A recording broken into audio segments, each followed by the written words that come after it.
लखनऊ से बड़ी खबर, मुख्यमंत्री योगी आदित्यनाथ ने नियुक्ति पत्र बांट दिए हैं यूपी पीएससी के अभ्यर्थियों को। आप सभी 9 चयनित कृषि प्राविधिक सहायकों को और आपके सभी के परिवारजनों को, अभिभावकों को हृदय से बधाई देता हूं।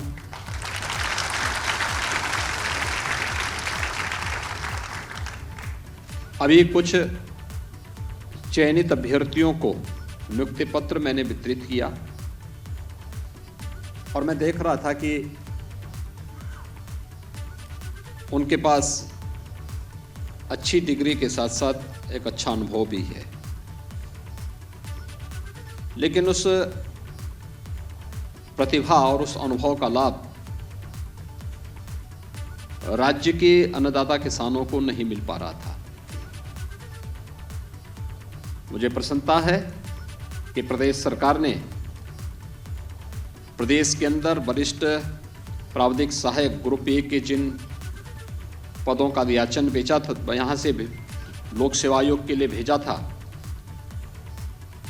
उनमें से 50% जिन पदों पर उत्तर प्रदेश लोक सेवा आयोग के द्वारा चयन की प्रक्रिया होनी थी, जो शेष पद हैं वह विभागीय प्रोन्नति के माध्यम से आगे बढ़ेंगे, लेकिन 50% जिन पदों की चयन की प्रक्रिया संपन्न होनी थी, उनमें 431 को आज यहाँ पर नियुक्ति पत्र वितरण का कार्य हो रहा है। वास्तव में हम एक कृषि प्रधान देश में और उसके सबसे बड़े कृषि प्रधान प्रदेश में निवास कर रहे हैं। उत्तर प्रदेश में आज भी एक बड़ी आबादी की आजीविका का माध्यम खेती किसानी है। उत्तर प्रदेश की अत्यंत उर्वरा भूमि, पर्याप्त जल संसाधन उस प्रकार की संभावनाओं को भी आगे बढ़ाती है और उन संभावनाओं को आगे बढ़ाने के लिए केंद्र और राज्य शासन मिलकर के अनेक प्रयास कर रही है। जैसे प्रदेश के अंदर इन संभावनाओं को आगे बढ़ाने के लिए अन्नदाता किसान को समय पे अच्छी तकनीक मिले, अच्छा बीज मिले, हम समय के अनुरूप अपने अन्नदाता किसानों को भी अपडेट कर सकें, इसके लिए प्रदेश में 6 कृषि विश्वविद्यालय स्थित हैं, जो केंद्र शासन और राज्य शासन के अधीन कार्य करते हुए प्रदेश के अंदर न केवल अच्छे कृषि स्नातक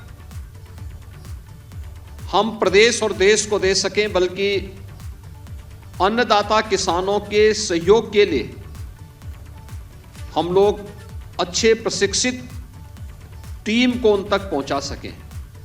इसके साथ ही प्रदेश में भारत सरकार के सहयोग से 89 कृषि विज्ञान केंद्र भी, जो छोटे जनपद हैं उनमें एक और जो बड़े जनपद हैं उनमें 2 कृषि विज्ञान केंद्र वर्तमान में संचालित किए जा रहे हैं। इनकी भी एक बड़ी भूमिका है, जो खेती किसानी की दिशा से किसानों में के प्रशिक्षण के लिए, उन्हें नई तकनीक के बारे में जानकारी देने के लिए, उन्हें समय पे बीज की उपलब्धता के लिए और प्रमाणिक बीज प्राप्त हो, इसके लिए तैयार कर सकें। इस दिशा में कृषि विज्ञान केंद्रों ने एक बेहतरीन तरीके से कार्य करना प्रदेश के अंदर प्रारंभ किया है। प्रदेश को आदरणीय प्रधानमंत्री जी की मंशा के अनुरूप अगर हमें देश की अर्थव्यवस्था की ग्रोथ इंजन के रूप में स्थापित करना है, तो उन सेक्टर्स को हमें चिन्हित करना पड़ेगा जहां पर हमारे पास सबसे अच्छी संभावनाएं हैं।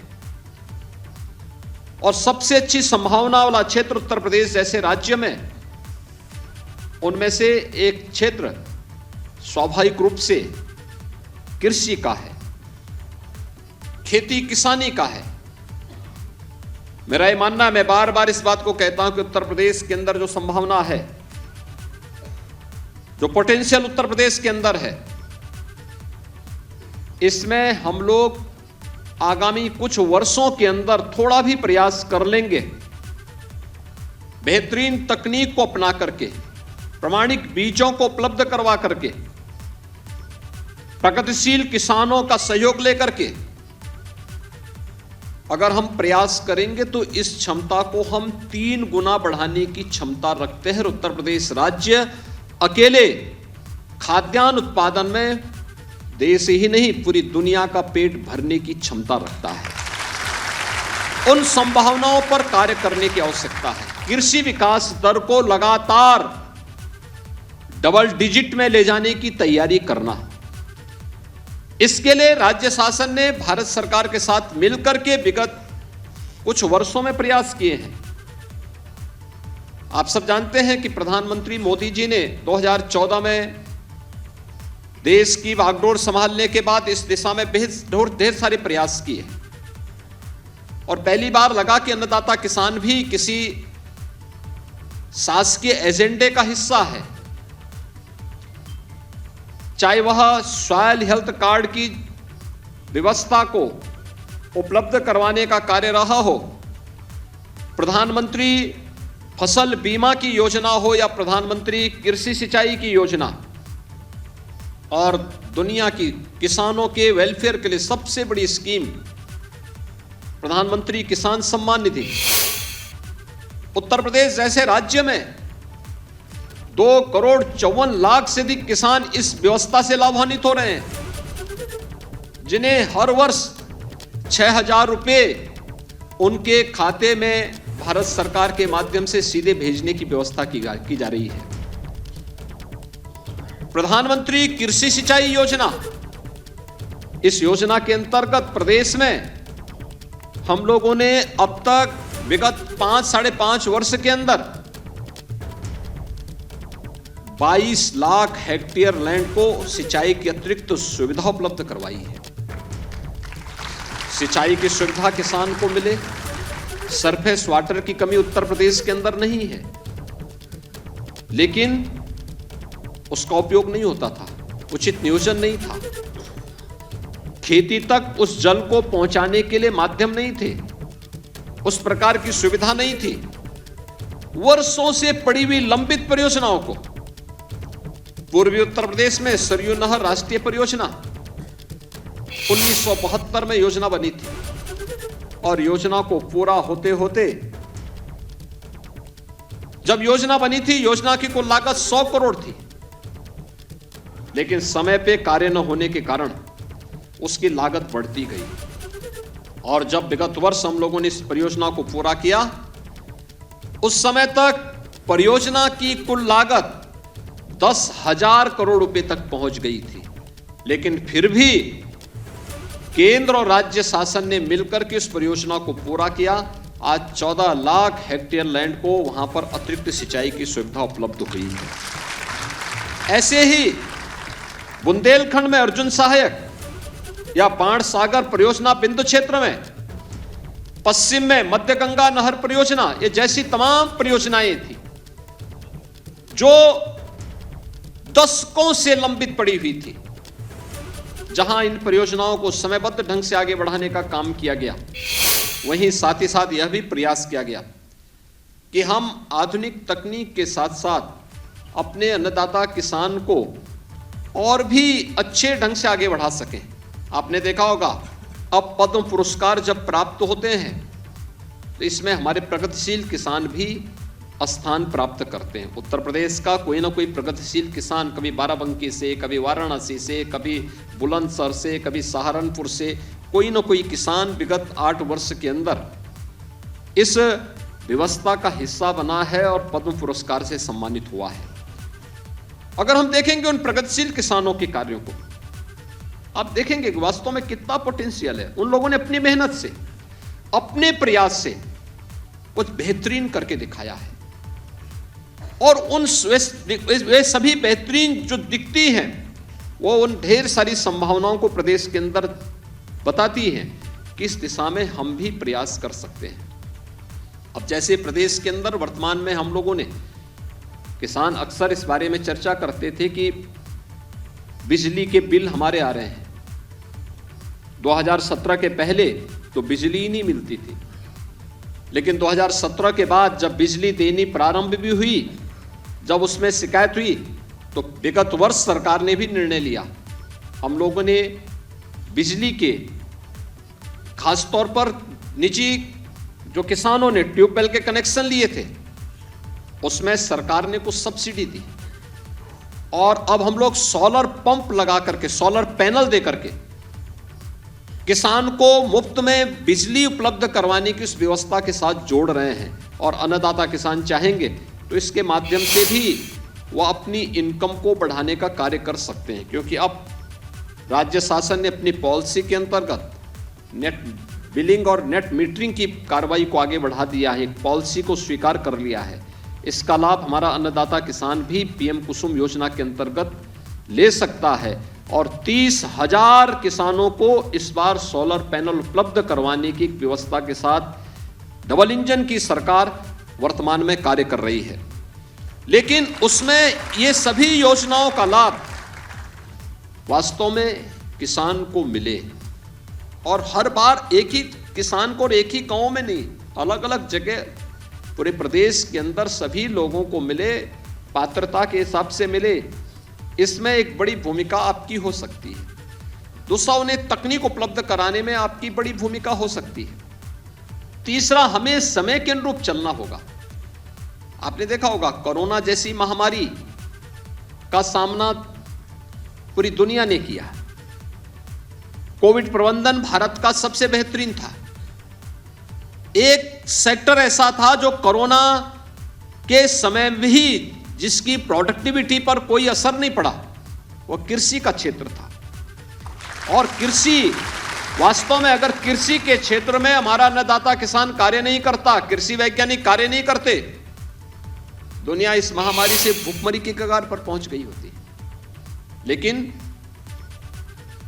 भारत को छोड़ दें तो दुनिया के अंदर कृषि की स्थिति बहुत अच्छी नहीं रही, क्योंकि जिनकी निर्भरता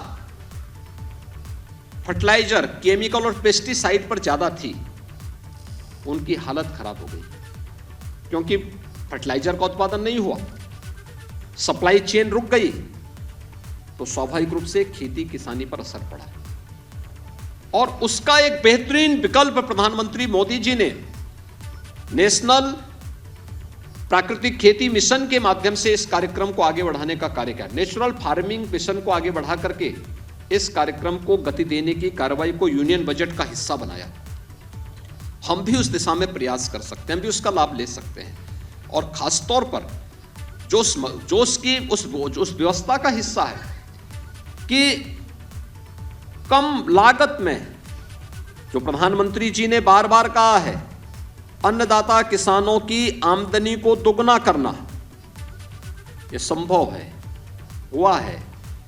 लागत का 1.5 गुना अगर किसान को एमएसपी मिलने लग गई है, तो आप ये मान करके चल सकते हैं कि यह संभव है। हम उसकी फर्टिलाइजर, केमिकल और पेस्टिसाइड की लागत को कम कर दें।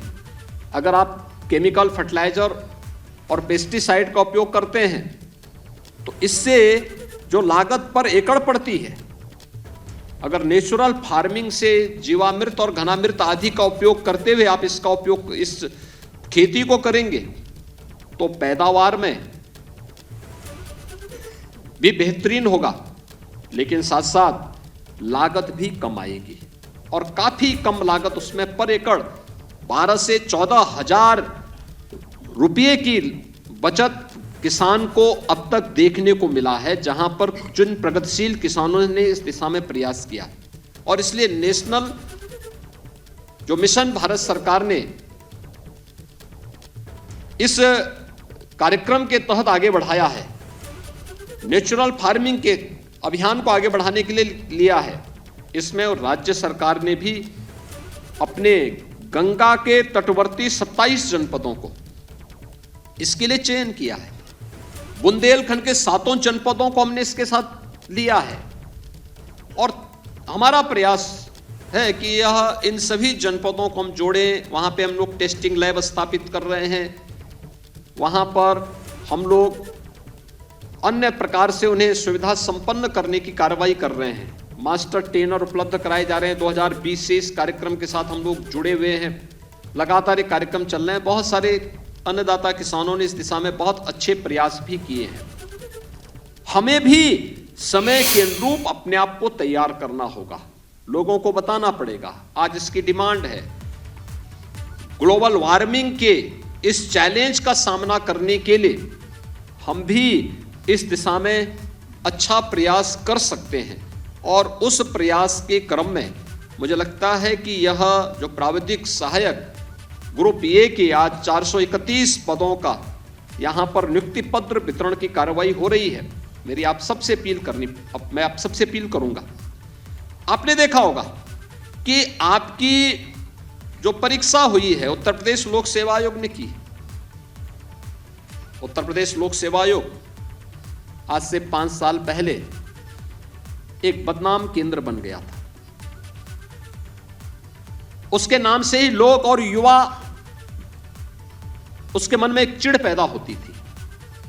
लोगों को यह लगता था कि ये कहीं ना कहीं यह धोखा कर रहे हैं प्रदेश के युवाओं के साथ। और उस समय जो स्थिति पैदा होती थी वह स्थिति हम सब के लिए चिंताजनक स्थिति पैदा करती थी। प्रदेश का युवा आंदोलन तब था। आज 6-7 साल पहले की स्थिति क्या थी? सीबीआई की इंक्वायरी करानी पड़ी थी, ढेर सारी चीजें सामने आई थी। वहां भेदभाव की शिकायतें, भ्रष्टाचार की शिकायतें, और कभी कभी तो ऐसा भी दिखता था कि जो व्यक्ति चेयरमैन के योग्य नहीं उस व्यक्ति को चेयरमैन बना दिया गया था, जो उसके लिए एलिजिबल नहीं, उस प्रकार का व्यक्ति वहां चेयरमैन बनकर के चयन की प्रक्रिया को भ्रष्टाचार की गर्त में भेजता था। लेकिन पिछले 5-5.5 वर्ष के अंदर आपने देखा होगा चयन की प्रक्रिया में बिना भेदभाव की पूरी ईमानदारी और पूरी पारदर्शिता के साथ ये चयन की पूरी प्रक्रिया हुई और चयन की प्रक्रिया को संपन्न करने के बाद नियुक्ति की प्रक्रिया वेरिफिकेशन के बाद आज संपन्न भी हो रही है। ये नियुक्ति की प्रक्रिया के साथ आप सब जुड़ रहे हैं।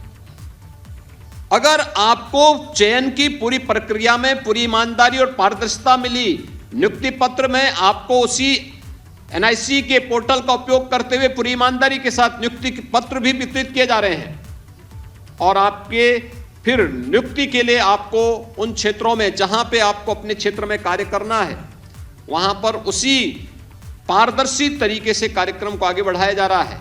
शासन भी आपसे अपेक्षा करता है कि आप उसी ईमानदारी और पारदर्शी तरीके से प्रदेश के विकास में अपना योगदान दे करके प्रदेश के कृषि क्षेत्र में विकास की रफ्तार को डबल डिजिट में पहुंचाने में अपना योगदान दें। ये कार्य आप बहुत अच्छे ढंग से संपन्न कर सकते हैं। अन्नदाता किसानों के साथ बेहतरीन संवाद बनाना, संवाद बना करके उन्हें सदैव इस व्यवस्था के साथ जोड़े रखना, यह भी हमें इसके साथ आगे करना, इसके लिए अपने आप को तैयार करना होगा। इसके लिए हम हमेशा अपने को तैयार, अपने स्वयं को जिस फील्ड में हम काम कर रहे हैं उस फील्ड में कार्य करते हुए न केवल अपनी फील्ड की जानकारी बल्कि केंद्र और राज्य शासन की इस क्षेत्र में विभिन्न प्रकार की जो योजनाएं आती हैं, जो स्कीम हैं, उनकी जानकारी लेना, प्रगतिशील किसानों के साथ बैठना, किसानों के समूह को इसके लिए अपडेट करना और लगातार उनके साथ संवाद बना करके शासन की योजनाओं का लाभ उन तक पहुंचाने की कार्रवाई को आगे बढ़ाने के साथ अगर हम जुड़ सकेंगे तो बेहतरीन परिणाम आ सकते हैं। मेरा ये मानना है कि जो हम लोग बार बार इस बात को कहते हैं, प्रधानमंत्री जी के मंशा के अनुरूप कि भारत की इकोनॉमी $5 ट्रिलियन की इकोनॉमी बनेगी, उत्तर प्रदेश जैसा राज्य उसमें $1 ट्रिलियन की इकोनॉमी बनकर के योगदान देगा, स्वाभाविक रूप से हमारा भी दायित्व बनता है कि हम भी जिस क्षेत्र में कार्य कर रहे हैं उसमें हम भी इसमें अपना योगदान दे सकें। कृषि क्षेत्र में विकास की दर को बढ़ा करके, अन्नदाता किसान के जीवन में परिवर्तन ला करके, शासन की योजनाओं से उन्हें जोड़ करके, विभिन्न प्रकार की योजनाओं की जानकारी उन्हें उपलब्ध करवा करके हम भी अपनी जिम्मेदारियों का निर्वहन करके अपने प्रदेश के बारे में, अपने जनपद के बारे में बहुत कुछ जानकारी दे सकते हैं। आज मैं देखता हूं प्रदेश के अंदर कहीं भी मैं जाता हूं, हमारे प्रगतिशील किसानों ने बहुत सारी जगह बहुत अच्छा काम किया है। प्रधानमंत्री जी अपने मन की बात के कार्यक्रम में बहुत बार इसका उल्लेख भी करते हैं, बहुत बार करते हैं। मैं देखता हूं कोई किसान सुल्तानपुर में ड्रैगन फ्रूट का उत्पादन कर रहा है, कोई किसान किसी अन्य फील्ड में काम कर रहा है, अलग अलग प्रकार से। और मैं तो अभी बिजनौर में गया था, मुझे वहां एक प्रगतिशील किसान मिले और उनकी सफलता की कहानी को हमने वहां देखा, कैसे उन्होंने 6 एकड़ खेती में सफलता की एक नई कहानी गढ़ी। वो वास्तव में हर एक अन्नदाता किसान के लिए प्रेरणादायी हो सकता है कि उन्होंने एक 6 एकड़ खेती में 1 करोड़ प्रति। तो मुख्यमंत्री योगी आदित्यनाथ को देखिए आप सुन रहे थे, और मिशन रोजगार मुख्यमंत्री का वो आपने देखा, आज अभ्यर्थियों को नियुक्ति पत्र सौंपते हुए नजर आए मुख्यमंत्री।